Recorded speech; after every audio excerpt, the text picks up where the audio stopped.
So when the very first concepts of the album started coming together is when I was away in America.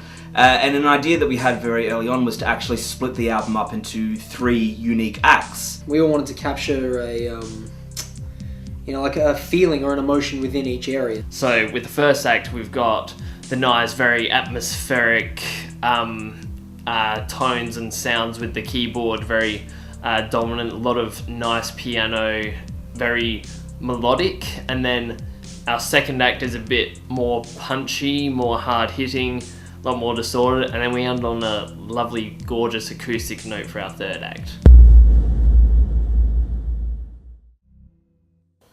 So most of Act 1 was actually composed, as far as the piano components were, when I was still away in America.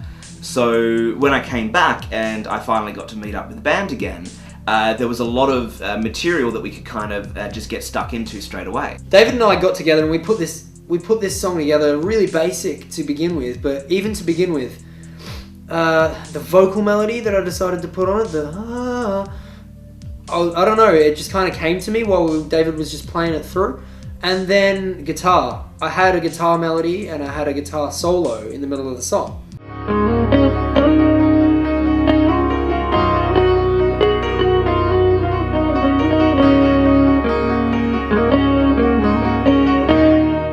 Just after we completed our first album, Connor expressed an interest in wanting to inject a lot more synth sounds into the album. So I took one of the very simple piano pieces that I put together and I found this really intriguing sound out of my keyboard, and it was actually one of the very first things that we recorded in the studio. And one of the things which I found about it is that it just felt like such a waste to take this sound and just smother lyrics all over it, and so that's one of the songs that has the smallest lyrical content with the largest musical contribution throughout the entire album. I get to start off, really nice, rich tone on the guitar, really slowly build it up and then just hit with the distortion. I remember when I was trying to come up with the solo in studio, David was just like, oh, I want something more romantic, for the start, just caress it, just make it absolutely gorgeous. Just, it needs to be a beautiful, beautiful sound. And so, I'm sitting there, I'm trying to play, I'm like, okay, I need something beautiful, something like I'm caressing a woman. Okay, yep, okay, I think I've got it.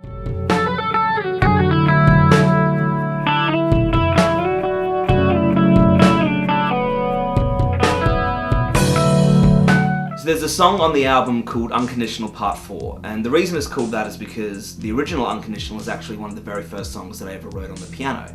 And as I've grown as a pianist and a musician, it's kind of come along on a little bit of a journey with me and it keeps being rewritten. Unconditional Part 4.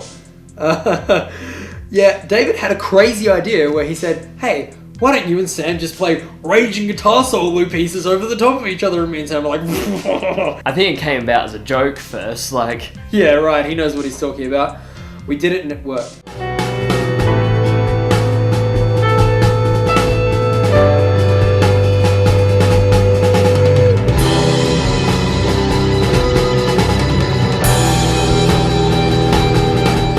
It just so happened I went low, he went high, and it just fit together.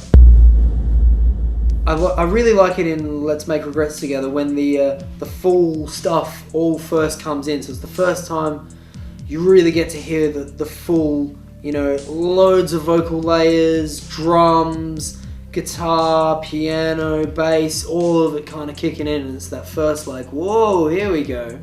The first real full, warm feeling of the album.